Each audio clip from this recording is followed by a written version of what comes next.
I've set the Ninja Foodie on sear saute with the high heat setting with nothing in there so that it gets nice and hot.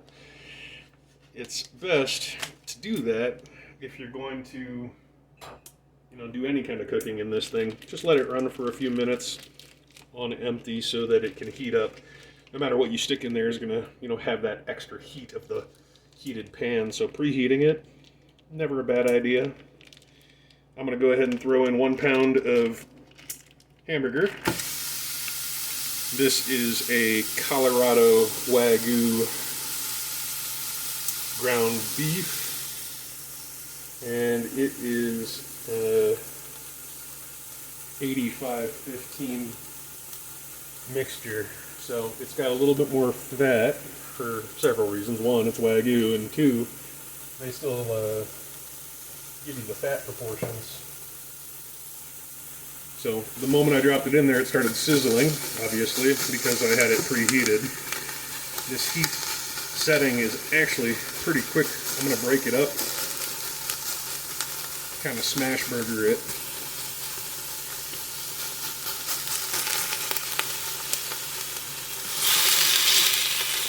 Because I want to flatten it out, get it to cook a little bit more evenly. I don't necessarily want to break it up. I want to make like a giant hamburger patty, almost.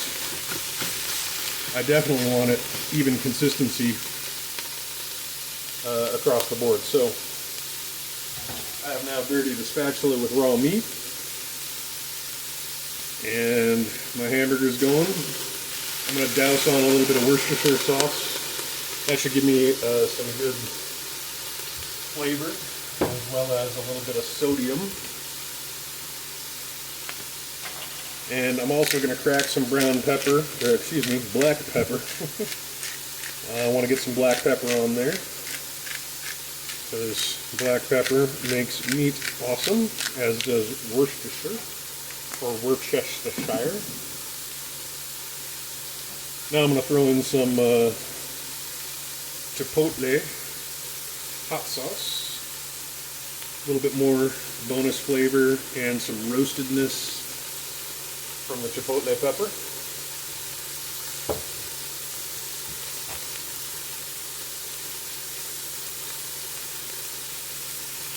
Just going to give that another little rub so that that pepper and sauce gets mixed in there. Kind of want to keep scraping the bottom of this hamburger patty so that it doesn't burn. I don't really care if there's bits or chunks on there, but I'm going to try and flip it over, kind of, eventually. It's hard to do in a pot, but if you use a spatula, you can get under it, kind of. I'm going to do that press method again to smash burger it out.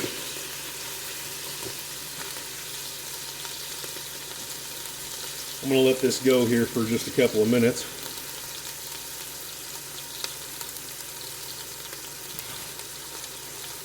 And my goal is not to make a hamburger patty or a meatball so much as it is to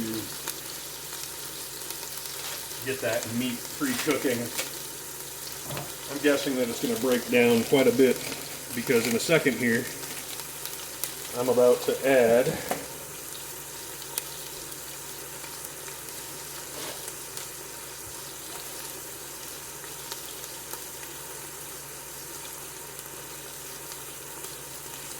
a cup and a half of water.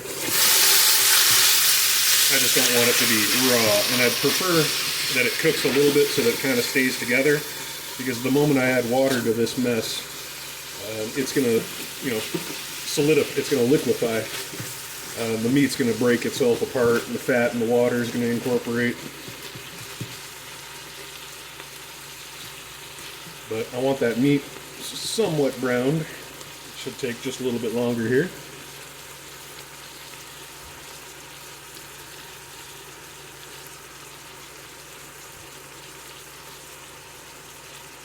And that fat to render out.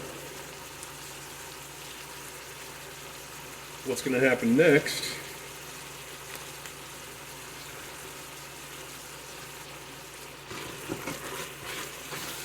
If I brown the meat, the proteins might stick together a little bit better.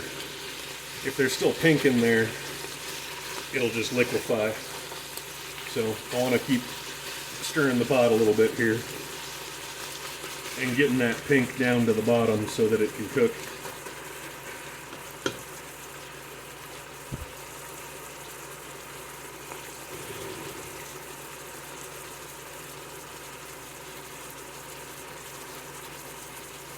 I'm going to say that's close enough. I'm going to pour in my water. It's a cup and a half. And you can hear that it instantaneously stopped simmering because that was cold water. I should have ran hot tap water. But either way, doesn't matter. This is all going to get cooked. And the flavor profile of that meat, Worcestershire black pepper, is going to go excellent with potatoes. So that is 1 pound of potatoes in the pot. That water is still cool, lukewarm, if anything, but I want to make sure that there's a good single layer of potatoes, and so I'm just pushing them down into that meat. The meat is still on the bottom. There's a cup and a half of water in there. The potatoes are kind of in the water.